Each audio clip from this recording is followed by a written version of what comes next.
Good morning, friends. Good morning. Hang on. Bring that up. Good morning. Good to see you. Good to be with you this morning. Good to be alive today, right? And welcome to another episode of PB Reads the Bible. I'm PB. I'm Pastor Brian. I'm the pastor here at Christ United Methodist Church. And you have joined me for another episode of PB Reads the Bible, which I do. Don't know what total number episode it is, but today is episode 11. On our journey through the book of Daniel. So we're almost done with Daniel. Today we'll be looking at chapter 10. So I'm going to say right up front, today's probably going to be a fairly short session because chapter 10 isn't all that long. It's only 21 verses. But we'll have some stuff to talk about as well. So but it probably won't be our longest, let me put it that way. Tomorrow's is a longer reading and with a lot to talk about, I'm sure. But today we'll be reading chapter 10. We'll be reading chapter 10 plus because chapter 11 verse 1 really belongs with chapter 10. It finishes that piece, that lection, prior to going on into the rest of 11. So we're going to read verse 1 of chapter 11 as part of the reading today. So it's going to be a total of 22 verses taking place. I see some are already going ahead and check in. So go ahead and do that if you're watching, when you're watching live or you're watching later on today, tomorrow, whatever it is, you're actually watching it. Go ahead and check in, put something in there, let me know. Facebook tells me how many people are watching and how many people have watched, which sometimes is quite humbling. When I see larger numbers, it's very, very humbling. But I like to know who it is, and you can also use that comments for questions and comments about the reading, or to share things that are on your heart, things you want me to keep in prayer. We do that here. This is great. Good morning, Colleen. Good to have you with us, and Cheryl and Maureen. We got several of you live today. Woohoo! Which is great. Just a couple more days to get us through to finish up Daniel. We'll be doing this tomorrow and Thursday, live both days. Then, like I said, we're probably gonna be taking a break. I'm gonna look to see if I can find a book of the Bible that I think I could do justice on. that would be a key part in only like 4 or 5 days. Otherwise, we'll be taking like a 2-week break because I'm taking some time off the week after that, November 8th through the 14th. Taking a little time off. Good morning, Marilyn. Great to see you as well. So just a couple quick things, quick reminders. We're continuing worship on Sunday. We're continuing our series on 21 questions, 21 days to a more authentic faith. And hopefully you've been using your GPS guide, and hopefully that's going well for you. I hope that's a benefit. And if you don't know what I'm talking about, well, let me know, call me or text me and I'll fill you in. You can do texting, use or calling 570-351-1619. You can scroll down on Facebook, and the first half of the week, I believe, the first part of the GPS guide has been uploaded there. It's such a large document. The only way to load it onto Facebook is to turn each page into a picture. And put that up there. So it takes up a lot of time, takes a lot of space. So Beverly thought it would be better if we post it a couple days at a time. So that's an interesting idea. Perhaps starting next week, we'll load it up 1 day at a time. I don't know, not sure yet on that. Anyway, go ahead and use those. It helps give you something to do each day, a reflection each day, and all that kind of stuff. John and Cindy are live, but on the move, listening in the car. Okay, cool. Well, good morning to John and Cindy. I'm going to presume that that you're on your way to therapy for John. Hope it's nothing worse than that, that's for sure. Anyway, So we're going to do chapter 10 today. Like I said, it's a relatively short chapter. Even though we're extending it one verse, this is one of those places where whoever it was back in the Middle Ages who came up with the chapter breaks got things wrong. Because verse 11:1 really belongs at the end of chapter 10. So verse 11:1 should be numbered chapter 10, verse 21. Or I'm sorry, 22. That's where it should be. Anyway, and you'll see why. You'll see why. When you read it, it makes more sense when you connect it to chapter 10 than it does to chapter 11. Good morning, Marcia. Good to have you here this morning as well. Got a whole bunch of yous live today. And what I'm going to do is what I've been doing this whole series. I'm going to read the whole chapter so that we get that nice flow of the story, and then we'll kind of go back and break it apart a little bit, highlight a few things.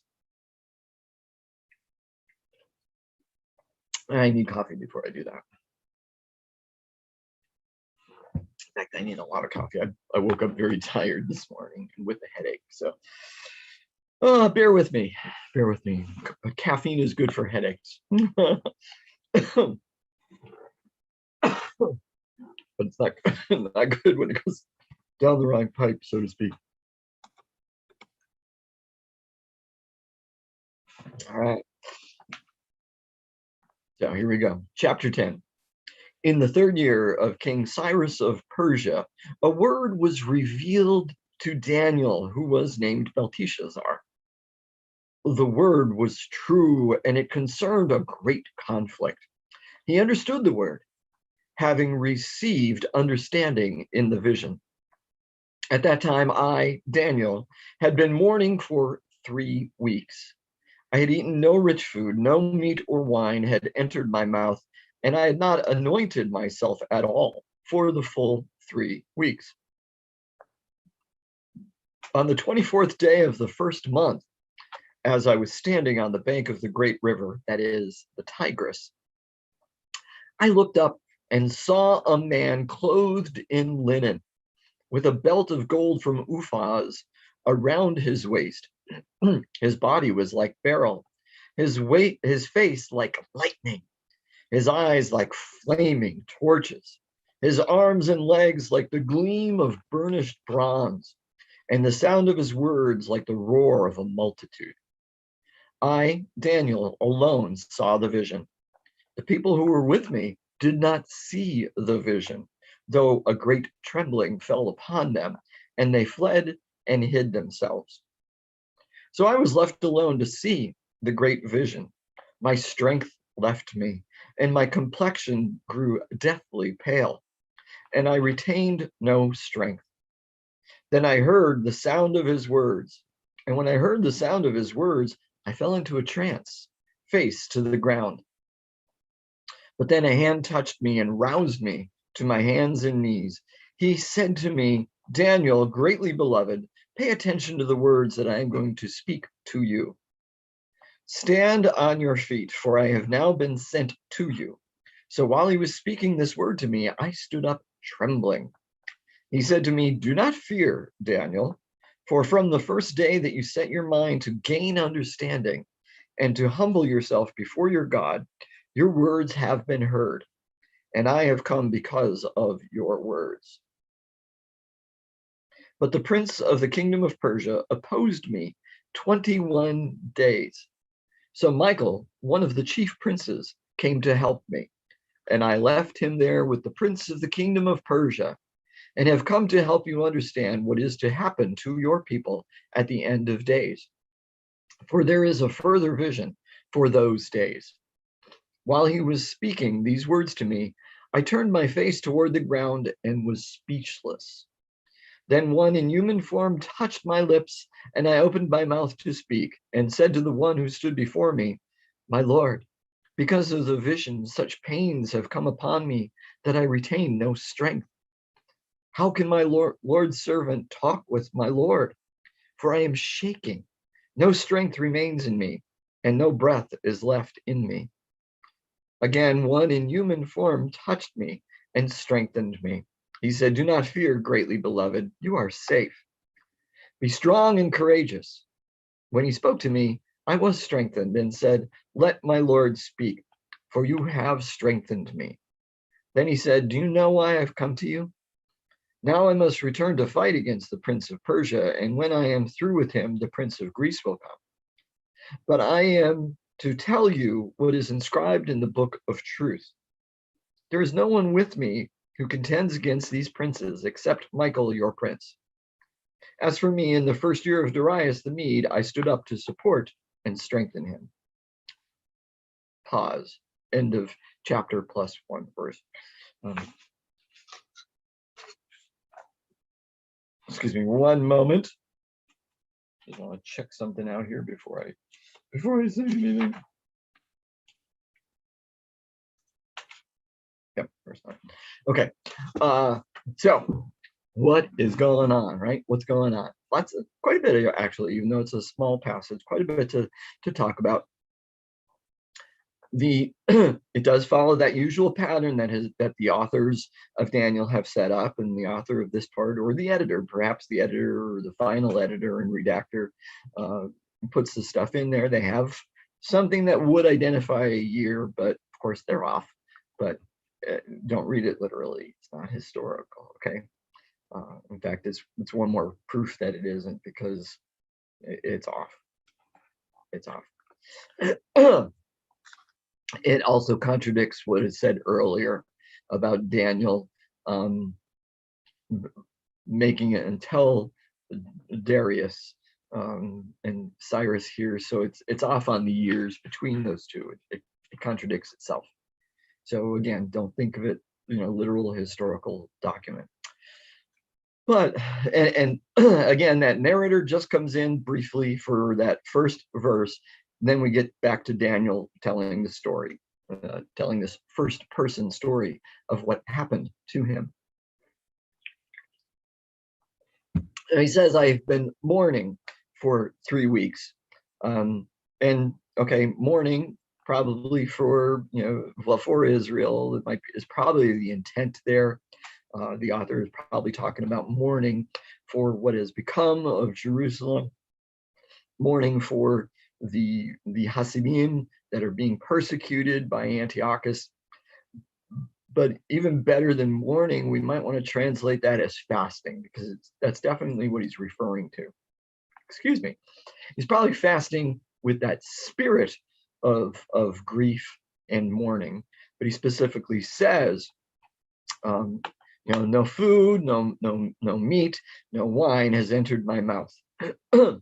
And I had not anointed myself at all for 21 days. Was that? Well, anointing sort of took the place of bathing, especially when you couldn't kind of cover things up, make yourself look good.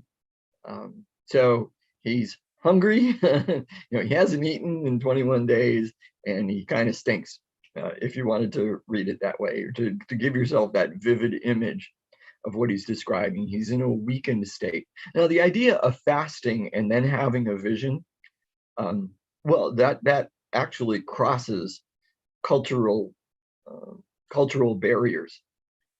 Cultures from all over the place have this thought of fasting prior to having a spiritual encounter.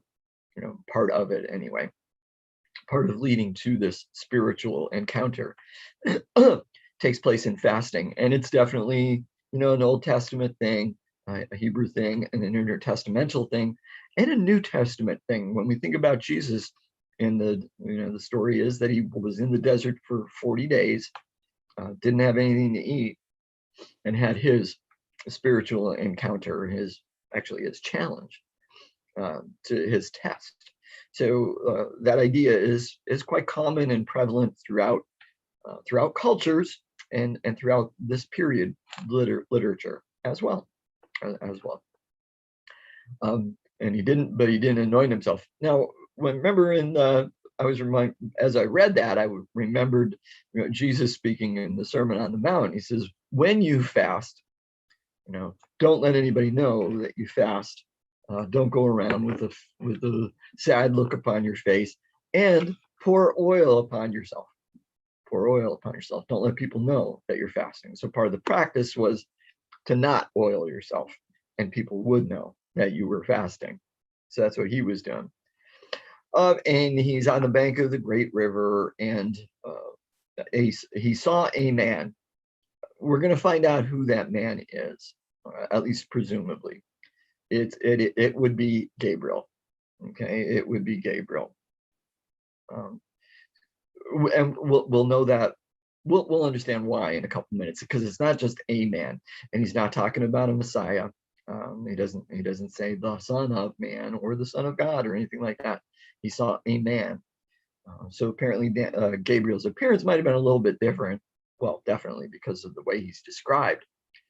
Again, not to be described, not to be literal that that's what it is, but trying to describe something that you see that nobody else has ever seen before.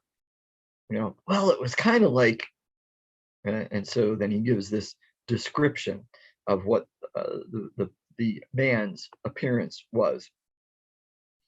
Now, he says, I'm the only one that saw the vision.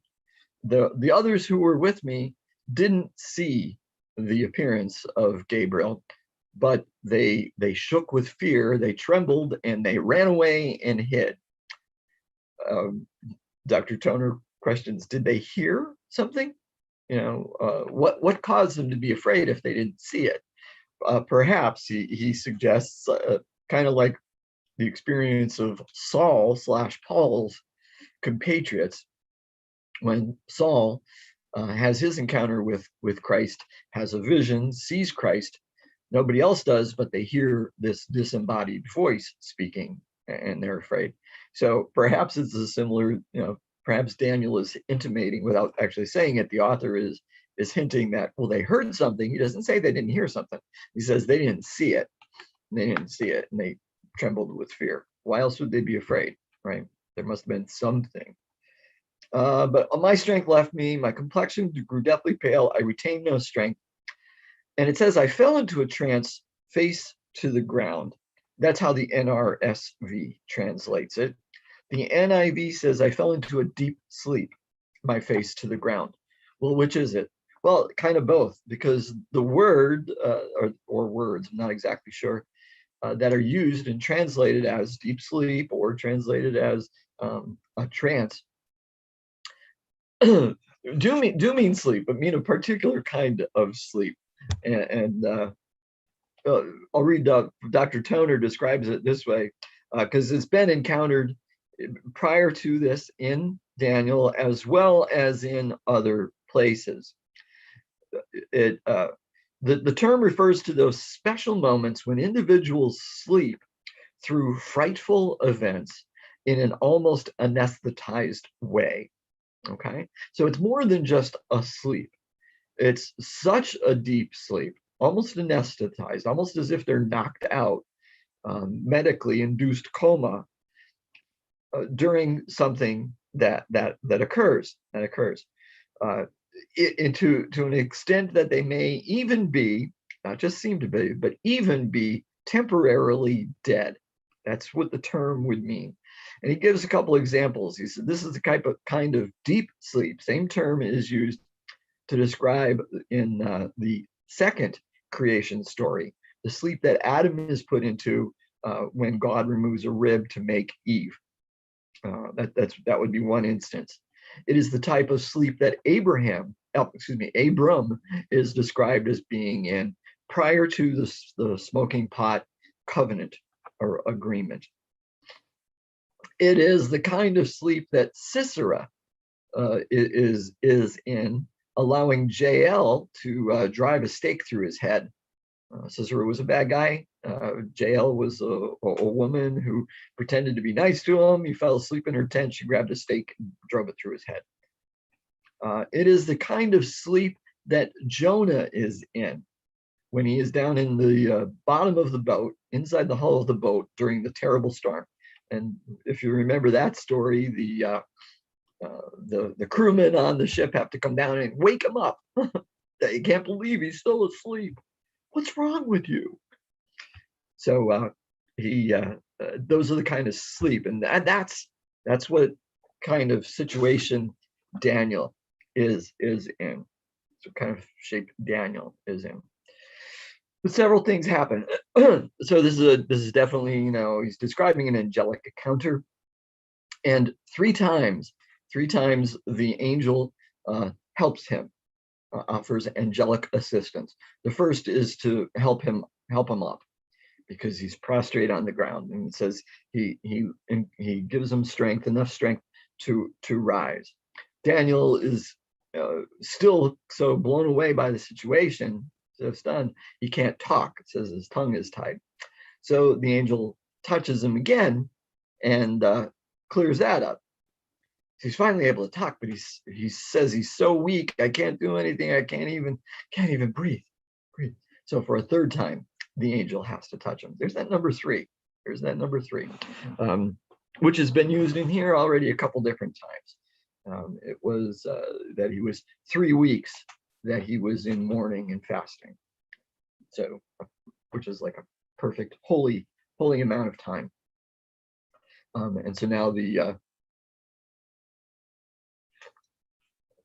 angel touches him 3 times. Now I say angel, and he is. However, he is described as he speaks of the prince of the kingdom of Persia, the prince of the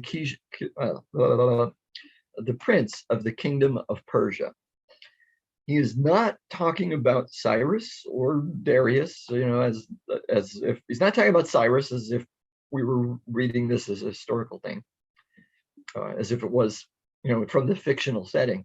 Nor is he even this is, so we might think, since so often I've been saying that he's really talking about Antiochus Epiphanes IV, because this is really being written down in about 160 something BC. No, he's not. His use of the term prince here can be confusing. But when we read the next part of the verse, so Michael, one of the chief princes, the angel is actually using the term prince in place of angel, and we can get that because he refers to Michael as a prince, and because at the end of chapter 10 he says, Michael, your prince, and it says against those princes except Michael, and who is your prince. Michael was the angel of Israel. We might say guardian angel of Israel, but the angel of Israel.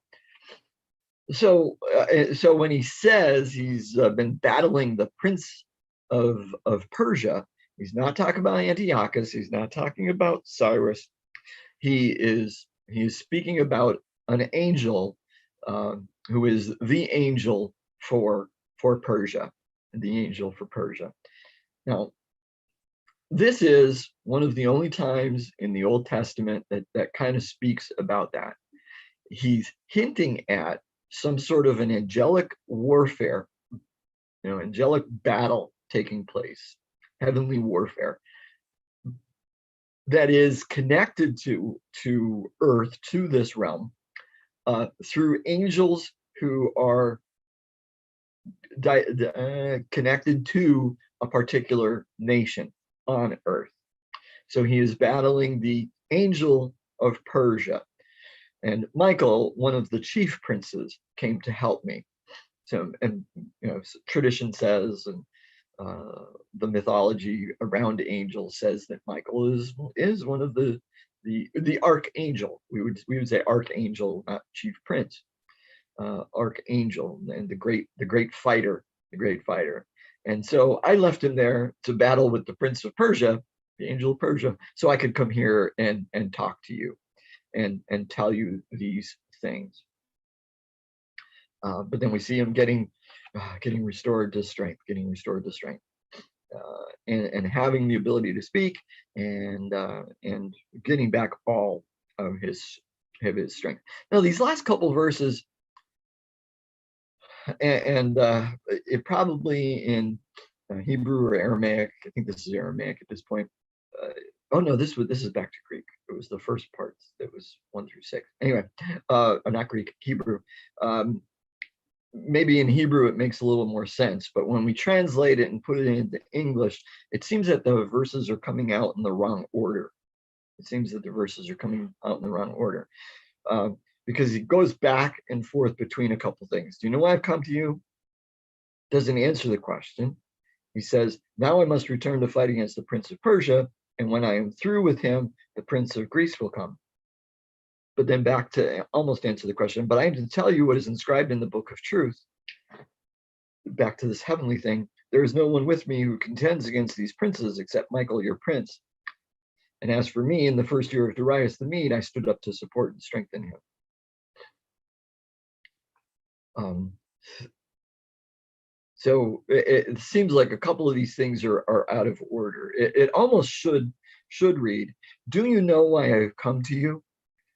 But I am to tell you what is inscribed in the book of truth.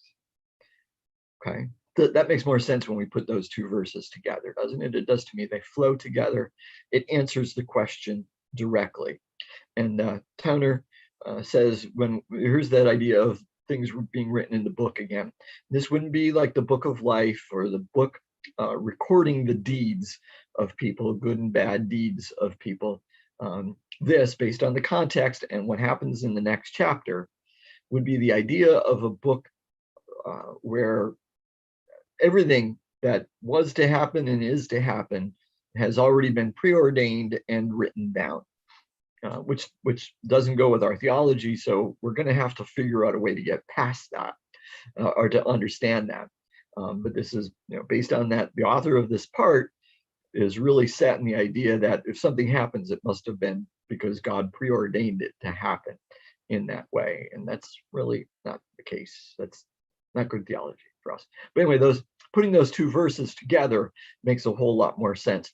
And then what happens with those other verses when we move that one verse around, then it says, now I must return to fight against the prince of Persia, and when I am through with him, the prince of Greece will come. There is no one with me who contends against these princes except Michael, your prince. As for me, in the first year of Darius the Mede, I stood up to support and strengthen him.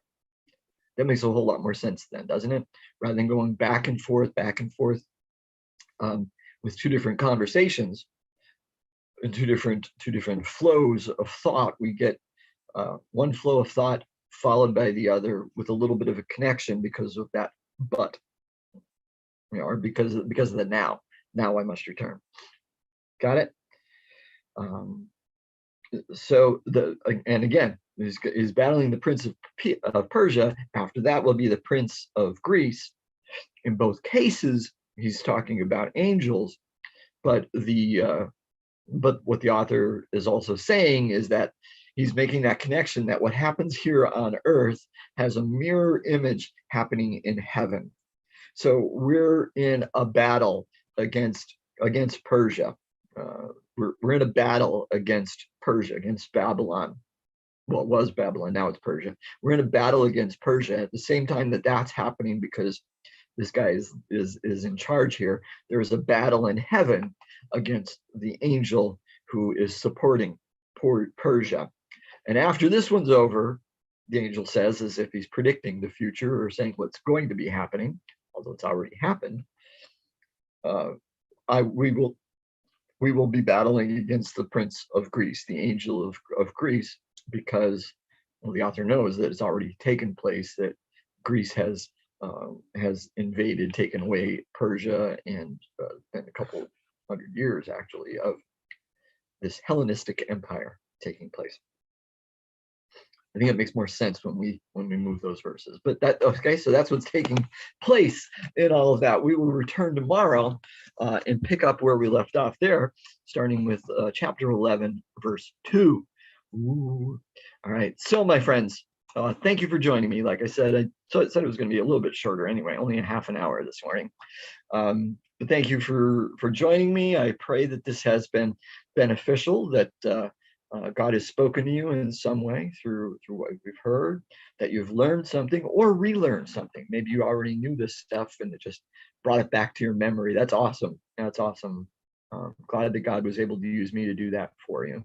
As you go about your days, not only today, but every day. Keep those eyes and ears open to what our alive, active, caring God is doing in your life and in the life of those around you. When you see it, when you hear it, say thank you, God, and tell somebody about it. Continue working on your GPS guides, and be blessed, my friends.